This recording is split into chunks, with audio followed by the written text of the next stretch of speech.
Boa noite a todos. Boa noite a todos os desencarnados que se encontram junto de nós nesta segunda-feira. Boa noite a todos vocês que nos acompanham através do nosso canal. Boa noite a Deus, a Jesus, aos nossos mentores, guias espirituais, na certeza de que todos nós nesse momento estamos sendo envolvidos, protegidos e auxiliados pela espiritualidade maior, pelos mentores dessa casa. Nesse instante, eu levo a minha palavra a vocês que nos ouvem e gostaria de sugerir, se vocês quiserem, colocar um copo de água sobre a mesa de vocês, sobre o local onde vocês se encontram nesse instante. Sintam-se à vontade, porque nós temos certeza que não só aqui, mas também na sua casa, no seu lar, junto de sua família, a espiritualidade se faz presente. Ela está ali, atenta, observando o seu ambiente, a sua casa, as pessoas que estão ali com vocês. E tenham fé, todos estão sendo auxiliados. E essa água no final será fluidificada para que vocês possam beber e receber todos os benefícios necessários de qual nós somos merecedores. Nesse instante eu peço a cada um de vocês que fechem os seus olhos, elevem os seus pensamentos a Deus, ao nosso Mestre Jesus, em oração. Que possamos nesse instante visualizar a imagem do nosso Mestre Jesus, essa imagem maravilhosa que nos traz a paz, a tranquilidade, o equilíbrio. Que essa energia maravilhosa possa envolver a cada um de nós. E oremos. Pai nosso que estais em toda parte, santificado seja, Senhor, o teu santo e mais sagrado nome. Venha a nós o vosso reino e seja feita, meu Pai, a tua vontade, como em todo o universo. O pão nosso de cada dia nos dai hoje. Perdoa, Senhor, as nossas dívidas, assim como nós devemos perdoar aos nossos devedores. E não nos deixeis cair, meu Pai, em novas tentações, mas livra-nos de todos os males, pois teu, meu Pai, teu é o reino, o poder, o amor e a glória, hoje e sempre. Que assim seja, Senhor. Nesse instante eu passo a palavra à nossa amiga querida para a palestra da noite, que é o Bom Samaritano, certo, Ali? A Justiça das Aflições. É que a gente trocou. Ah, é a Justiça das Aflições. Isso, que houve uma troca. Obrigada.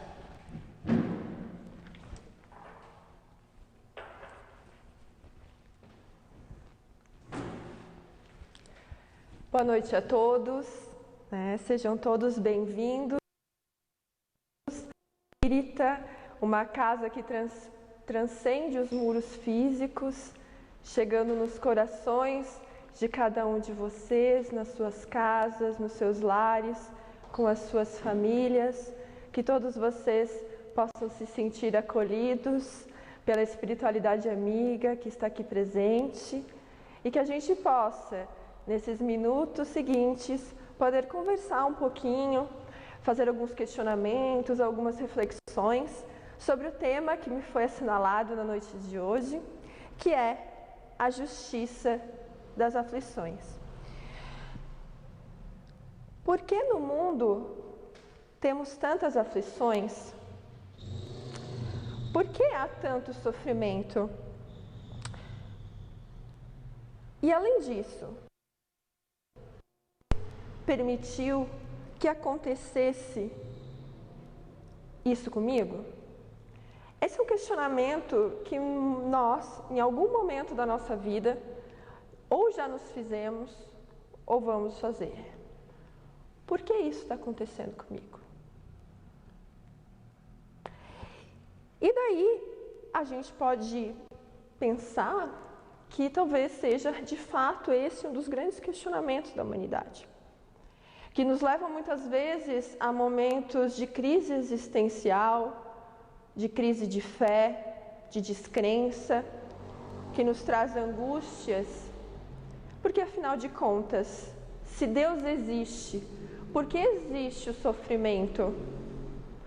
Que pai é esse que permite que seus filhos sofram? Que permite que eles sintam dores que parecem ser insuportáveis? Que Deus é esse? Basta a gente abrir qualquer hoje ou acessar qualquer site de notícias para a gente ver estampados problemas como a pandemia, né? Que aí nos traz notícias terríveis sobre mortes, sobre desemprego, que geram consequências sem igual na sociedade de hoje, que nós todos estamos vivendo, nos trazendo muitas angústias, aflições, para vermos a desigualdade socioeconômica,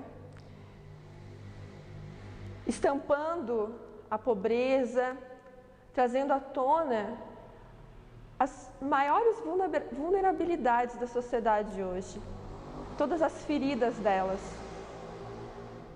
A violência, seja aquela violência doméstica, violência de gênero, violência sexual, ou ainda notícias sobre catástrofes naturais, terremotos, vendavais, enchentes, ou catástrofes também pessoais,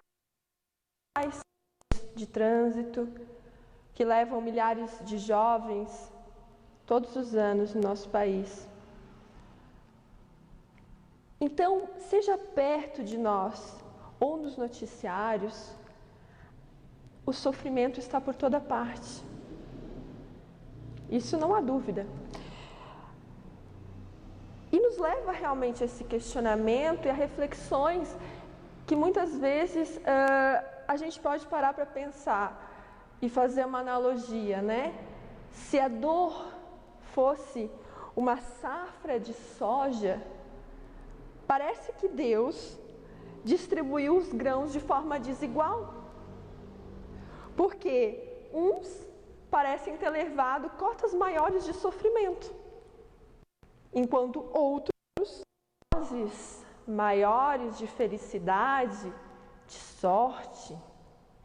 Que Deus é esse que distribui os seus grãos de modo desigual, que faz uns sofrerem mais que outros? Se nós formos parar para pensar, por exemplo, no caso dos recém-nascidos, que já em tenra idade passam por tantos sofrimentos, doenças, cirurgias, mortes prematuras. Que Deus é esse que deixa um recém-nascido, um ser que mal chegou à terra, que não teve nem a possibilidade de fazer o bem ou fazer o mal, ter a sua vida ceifada, ou então passar por provações das mais diversas, dolorosas? Ou então pensarmos em tantos assassinatos, em perdas afetivas de pessoas próximas da nossa família, muitas vezes filhos que são levados antes dos pais, famílias que são desfeitas por mortes prematuras, ou ainda aqueles que sofrem revés financeiro. E nesses tempos que nós vivemos, cada vez mais isso está presente. Pessoas que tinham uma certa estabilidade econômica, financeira, e que agora se encontram numa situação de penúria, de desespero. Chegará então, meus irmãos, o dia em que todos nós teremos que encarar a face da dor, por um motivo ou por outro. E por quê? Se Deus existe, Ele vê a dor, Ele acompanha a nossa dor. E se Ele vê, se Ele acompanha, por que Ele nos deixa sofrer? Por que esse Pai, que seria tão misericordioso, deixa seus filhos sofrerem? Parece que aqueles que praticam o mal, que são pessoas que violam as leis de Deus, os valores morais, muitas vezes são esses que prosperam. São esses que têm uma boa estrada, que tudo de bom acontece, que tem sorte. E por outro lado, nós vemos muitos aqueles que são honestos, são pessoas de bem, sofrerem. Por que Deus permite isso? Se Deus existe e se Ele é justo, por que Ele permite que os maus prosperem e os bons sofram? Esse é um grande questionamento, e é um questionamento que muitas vezes é levantado justamente por aqueles que não creem em Deus e não creem nas respostas que muitas filosofias religiosas dão a esse questionamento, porque são respostas que não são satisfatórias, como aquela que fala que promete, uma espécie de recompensa no paraíso, que tenta de alguma maneira justificar todas as injustiças da vida terrena com a compra de um pedacinho no céu.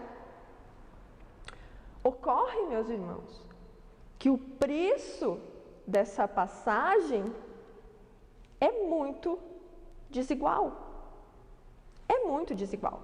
Porque uns pagam muito caro pelo mesmo que vai levar ao mesmo hotel. Haveria justiça nisso? Não creio. E daí? Vem o Espiritismo. Em 1857, o governador espiritual da Terra delibera que enviaria ao mundo o quê? O Consolador Prometido, cuja missão, percebam, cuja missão seria esclarecer a mente humana e consolar os corações que sofrem.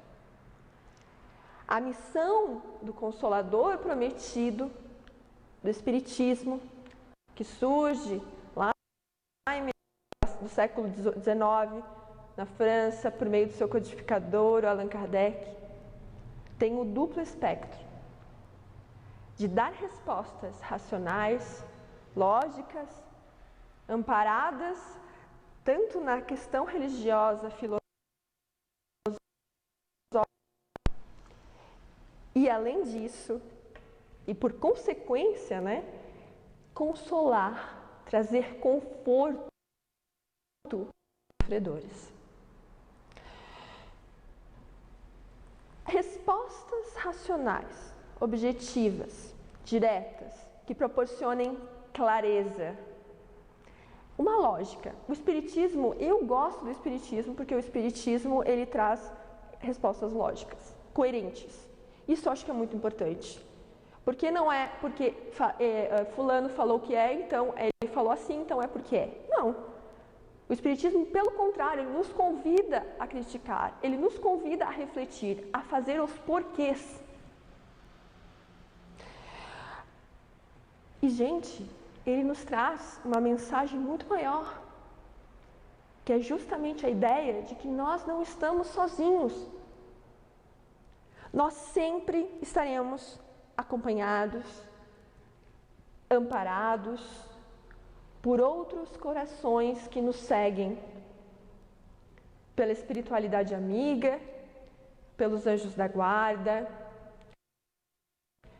simpáticos que nos auxiliam, a nós individualmente, a nossa família, a coletividade, ou a nossa casa espírita, a nossa nação, o mundo, o planeta Terra. Nós não estamos sozinhos.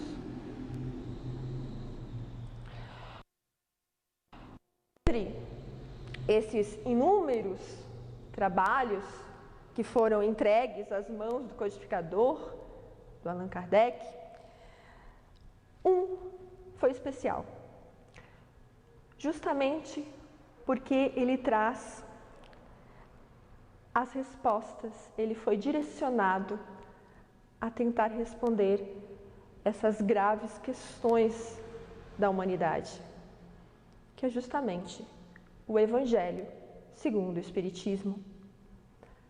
Em especial, o capítulo 5, que fala aventurados, os aflitos. Nesse capítulo 5 em especial, Kardec toca no grande problema, na grande questão do sofrimento, das dores, das aflições, da suposta distribuição desigual do sofrimento entre os seres que estão aqui na Terra. Dessa ideia de prosperidade dos maus e da provação dos bons. Dentro do capítulo 5, nós temos 2 pontos, 2 itens que são essenciais para esse entendimento. E o item 6. O item 4, ele trata das causas atuais das aflições. E o item 6 fala das causas anteriores das aflições. Kardec nos traz, então, a ideia de que nós, como se nós estivéssemos diante desses itens, né, do item 4, das causas passadas e das causas presentes, nós tivéssemos 2 celeiros nos quais nós pudéssemos colher, fazer a nossa colheita. Aquele celeiro das nossas atitudes, das nossas ações e omissões pretéritas, mas pretéritas não da semana passada, não do ano passado, ou de quando eu era criança. Daquela que eu realizei ou deixei de realizar, e por isso do bem e do mal que eu gerei, da minha vida passada. E além disso, daquilo que eu faço hoje, que disso eu tenho consciência, eu sei, a gente sabe. A gente sabe quando deita no travesseiro, aquilo que a gente faz a nossa reflexão do dia, a gente sabe aquilo que a gente agiu certo, aquilo que a gente poderia ter agido melhor, aquilo que a gente não agiu, que a gente poderia ter feito de uma maneira diferente. Ou que não fez e se arrepende, porque poderia ter evitado algum sofrimento. Portanto, fica claro para o Evangelho, para a doutrina espírita, que a fonte das nossas dores, das nossas aflições atuais são 2. Uma só pode ser causa das nossas ações passadas, pretéritas de outras vidas, ou então uma fonte atual das nossas atitudes de hoje. Gente, é como se todas as nossas existências, todas as nossas desordens, de todos os gêneros que a gente fez nas nossas vidas passadas, fossem afluentes que desembocassem no mesmo rio que a nossa existência atual. Então, as nossas existências, aquilo de mal e aquilo de bom que a gente fez, são essas afluentes. E hoje nós somos nada menos do que a soma das nossas ações. Nós somos produtos de nós mesmos. E o futuro? O futuro também depende das nossas ações de hoje. desses dois celeiros, quando eu falo dessas causas presentes e pretéritas, inegavelmente nos vem à tona um princípio, uma lei básica do Espiritismo, sem a qual é impossível compreender a justiça das aflições, que é a lei da reencarnação, que está estritamente ligada à lei de causa e efeito. Também está conectada com o exercício do nosso livre arbítrio. Percebam, tudo tem uma lógica. Eu exerço meu livre arbítrio e a partir dessa minha ação ou omissão, eu vou gerar uma consequência. Lei de causa e efeito, lei de ação e reação. E o princípio reencarnatório, ele se baseia justamente nessa ideia de exercício de livre-arbítrio. E mais, o princípio reencarnatório só tem razão de ser porque existe um princípio maior que guia tudo isso, que é a lei do progresso.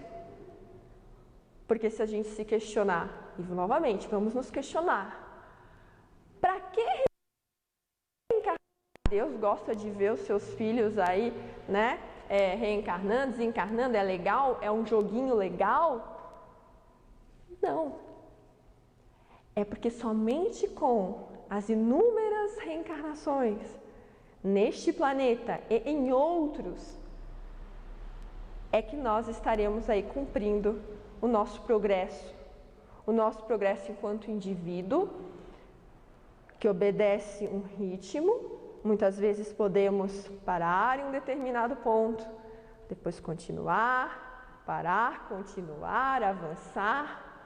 E também não podemos esquecer, principalmente diante do que estamos vivendo hoje, do progresso do nosso planeta. Um planeta que está passando por um momento bastante sensível, um momento de profunda mudança, que requer muita consciência de nós, enquanto seres humanos, enquanto cidadãos, das nossas ações, dos nossos objetivos, dos nossos valores morais. Os sofrimentos, eles estão diretamente ligados, portanto, meus irmãos, às nossas ações. Não existem recompensas ou sofrimentos gratuitos, porque Deus é soberanamente justo e bom. Não sofre à toa, ninguém tem recompensa que não merece. E que Deus é esse, então, que é soberanamente justo e bom? Nós temos na Gênesis, no capítulo 2, que fala sobre Deus, o item 14, que vai justamente fazer, ele tá, nesse capítulo ele qualifica, né, algumas adjetivos de Deus, enfim, e ele fala: Deus é soberanamente justo e bom. E a reflexão é a seguinte: um ser infinitamente bom não poderia conter a mais insignificante parcela de malignidade, nem o ser infinitamente mau conter a mais insignificante parcela de bondade. E segue: a soberana bondade implica a soberana justiça, porquanto, se ele procedesse injustamente ou com parcialidade numa única circunstância, ou com relação a uma só de suas criaturas, já não seria soberanamente justo e, em consequência, não seria também soberanamente bom. O que isso quer dizer? Isso quer dizer que quando nós falamos que Deus é soberanamente justo e bom, não é compatível com essa ideia a concepção, por exemplo, de penas eternas, ou do tradicional purgatório, inferno, que vai padecer no inferno, às vezes por causa de uma falta que tenha cometido. Não é compatível. Esse Deus soberanamente justo e bom, ele vem trazer essa lei que vai nos explicar que o arrependimento, o amor, o perdão pode ser exercido a qualquer tempo. E esse Deus, ele vai escutar. E ele vai permitir que aquele indivíduo que errou, que violou as suas leis, ele possa reparar aqueles equívocos. Portanto, não há injustiça nas aflições. Há uma aparência de injustiça nas aflições, principalmente se nós considerarmos uma única existência encarnatória. Sob essa perspectiva da unicidade da existência, de fato, não teria sentido uma criança que apenas nasceu falecer na sequência ou passar por tratamentos dolorosíssimos. Por quê? Coitada da criança, não tem culpa nenhuma. Somente com a ideia da reencarnação, da lei de causa e efeito, do princípio do livre-arbítrio, da lei do progresso, nós vamos compreender a divindade, nós vamos compreender os desígnios desse Deus tão bondoso e tão justo com os seus filhos. Para ilustrar essa questão, eu vou trazer para vocês um caso que é narrado, descrito no Céu e no Inferno, no último capítulo, no capítulo 8, que é o caso do Letil. O Letil era um industrial francês que faleceu em 1864. E ele faleceu de uma maneira assim bastante trágica. Caiu sobre ele uma caldeira de verniz efervescente. E ele ficou agonizando até de fato falecer por 12 horas, ele com os ossos à vista, com a pele totalmente dilacerada, mas ele ficou essas 12 horas sem murmurar. E assim desencarnou.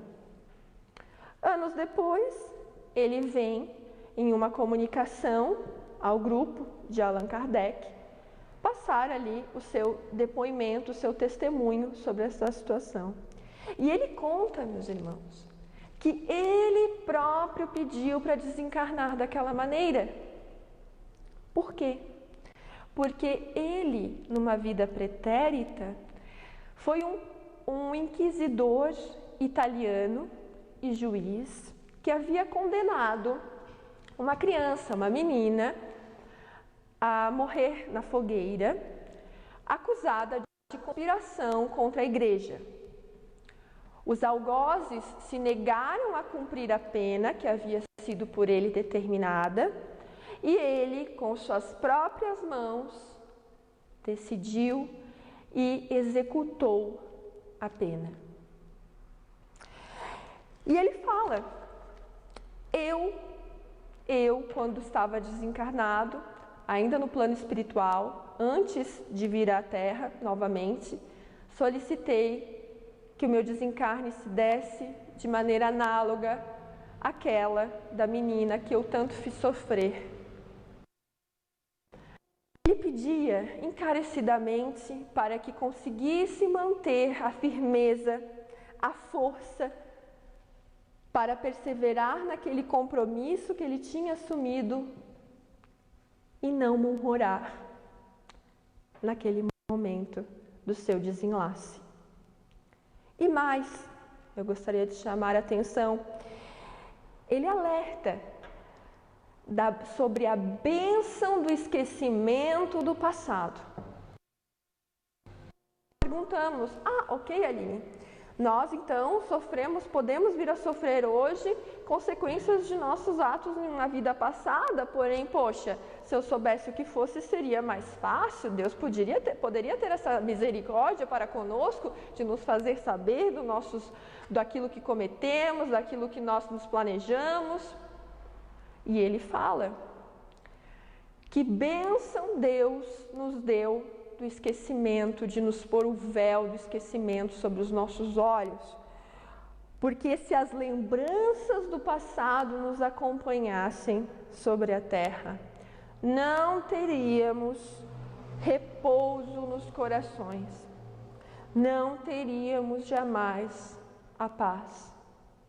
E eu vou além. Não somente não teríamos a paz, mas também não teríamos mérito nenhum em conquistar aquilo que nos planejamos fazer. Portanto, meus irmãos, o que eu gostaria de passar para vocês na noite de hoje são reflexões sobre, por mais doloroso, por maior que seja o sofrimento que nós estejamos passando hoje, de que sorte seja, não importa de que natureza, tenhamos a certeza que nós temos e encontramos o conforto, a consolação nas obras básicas do Espiritismo. Abram o Evangelho, ou abram então um livro de mensagens psicografado, que vocês gostem, que vocês tenham afeição. Rezem, orem. Nós não estamos desamparados. Nós não estamos desamparados. Não caiamos no desespero. As aparentes injustiças, elas são somente aparentes. Temos que ter fé, acreditar em Deus, de que dias melhores virão, de que se estamos passando por determinada situação hoje, é porque por algum motivo nós temos que passar por ela. Seja porque pedimos para nossa evolução, seja porque nós estamos espiando, provando. Às vezes não importa aqui, agora, saber disso. Um dia nós descobriremos, com certeza. Mas isso não impede de nós termos fé, de não deixar cair. Com muito amor no coração, peçam ajuda se há necessidade. De um amigo, de um familiar, a gente precisa disso também. Não é só o amparo da espiritualidade, é o amparo também daqueles que nos são próximos, que mesmo com esse distanciamento social, físico, existem maneiras, graças a Deus, a tecnologia hoje está aqui presente, para podermos nos apoiar e nos suportar em conjunto, para amenizarmos e passarmos com mais tranquilidade por todas essas vicissitudes da vida. Não esqueçam, a cada um segundo as suas obras, no céu como na terra, tal é a lei da justiça divina. E para encerrar, meus irmãos, eu gostaria de ler a prece de Cáritas, para nós orarmos em conjunto nesse momento tão sensível que nós estamos passando. Quem quiser fechar os seus olhos, por favor, o façam. Deus nosso Pai, que sois todo poder e bondade, dai força àquele que procura a verdade. Ponde no coração os entes a compaixão e a caridade. Deus, dai ao viajor a estrela guia, ao aflito a consolação, ao doente o repouso. Senhor, que vossa bondade se estenda a tudo que criaste. Piedade, Senhor, para aqueles que não vos conhecem, esperanças para aqueles que sofrem. Que vossa bondade permita hoje aos Espíritos Consoladores derramarem por toda parte a paz, a esperança e a fé. Deus, um raio, um amor pode abrasar a terra. Deixa-nos beber nas fontes dessa bondade fecunda e infinita, e todas as lágrimas secarão, todas as dores se acalmarão. Um só coração, um só pensamento subirá até vós, como um grito de reconhecimento e de amor. Como Moisés sobre as montanhas, nós vos esperamos com os braços abertos. Ó poder, ó bondade, ó perfeição. E queremos de alguma sorte forçar vossa misericórdia. Deus, dai-nos a força de ajudar o progresso, a fim de subirmos até vós. Dai-nos a caridade pura, dai-nos a fé e a razão. Dai-nos a simplicidade, que fará das nossas almas o espelho onde deve refletir a vossa imagem. Que assim seja.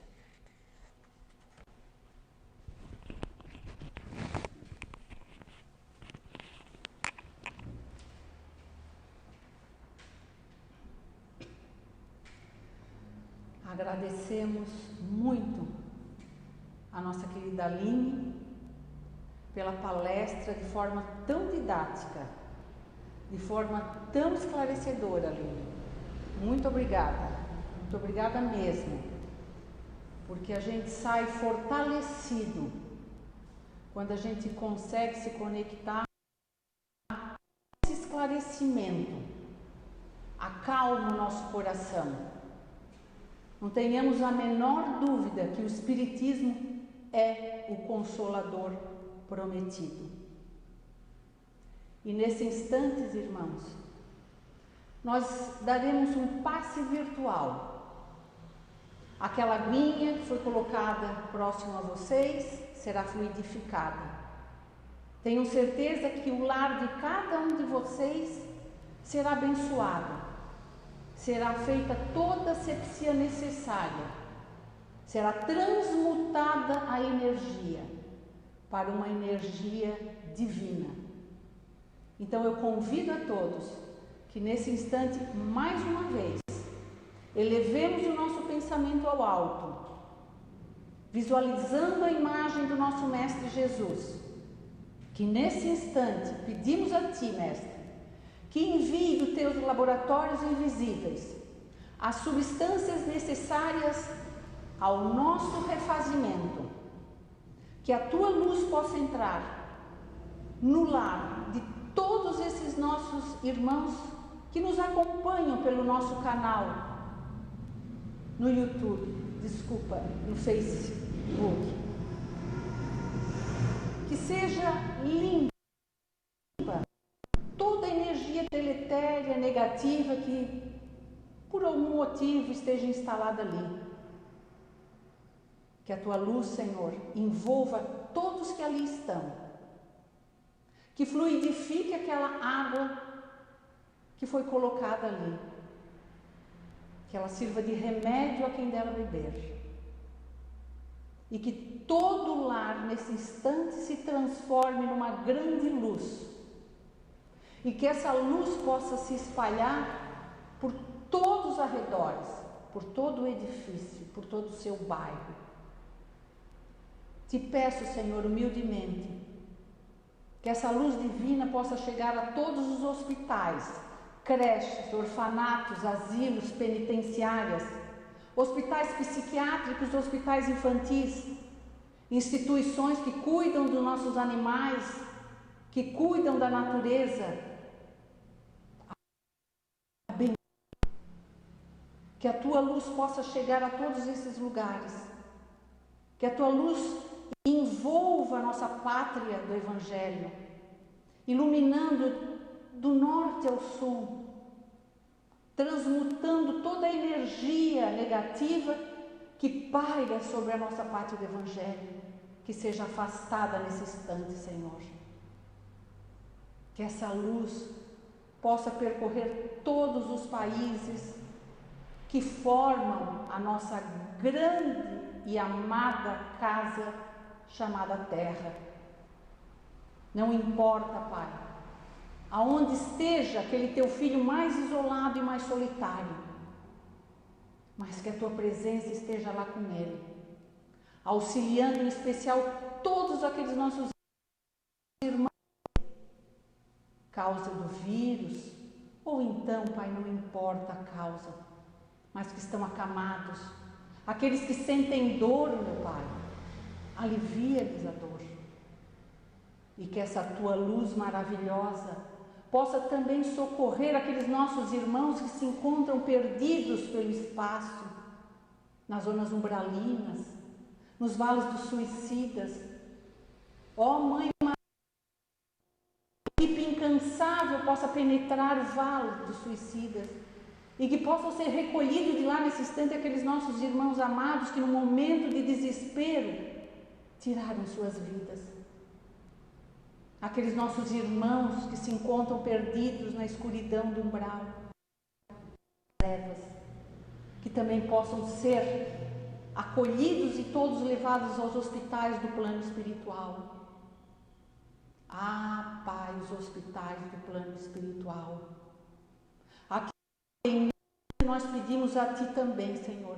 Abençoe a todos esses profissionais, médicos, enfermeiros, que trabalham incansavelmente nos hospitais, nas clínicas, nos prontos socorros do plano espiritual, num momento de transição, num momento tão delicado que passa pela a nossa terra. Que seja levado a eles muita energia, muita luz e a nossa eterna gratidão.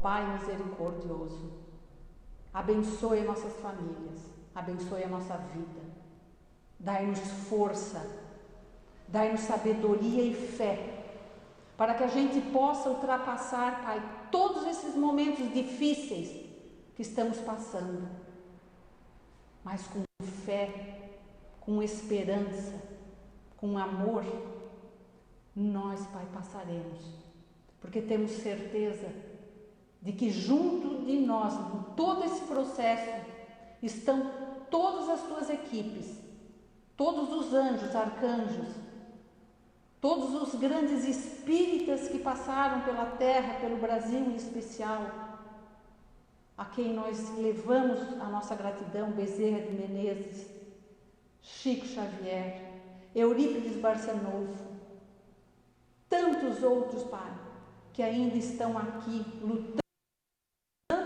pela transformação do nosso planeta e pela árvore do Evangelho.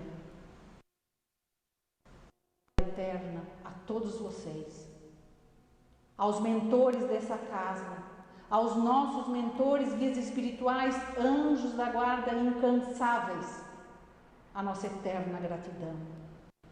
Que possamos sair daqui, Pai, cheios de energia, de luz, e que jamais esqueçamos todas as noites de nos colocar à disposição da espiritualidade, pedindo para que retornemos a essa casa, para trabalharmos, para fazermos parte dessa equipe que trabalha diuturnamente, que possamos também, Pai, sermos instrumentos aqui durante a noite. Pai nosso que estais em toda parte, santificado seja, Senhor, o teu santo e mais sagrado nome. Venha a nós o vosso reino e seja feita, meu Pai, a tua vontade, aqui na terra, como em todo o universo. O pão nosso de cada dia nos dai hoje. Perdoa, Senhor, as nossas dívidas, assim como nós devemos perdoar aos nossos devedores. E não nos deixeis cair, meu Pai, em novas tentações, mas livra-nos de todos os males, pois teu, meu Pai, teu é o reino, o poder e a glória, hoje e sempre. Que assim seja, Senhor. A todos vocês, uma boa semana e que Jesus abençoe a todos nós.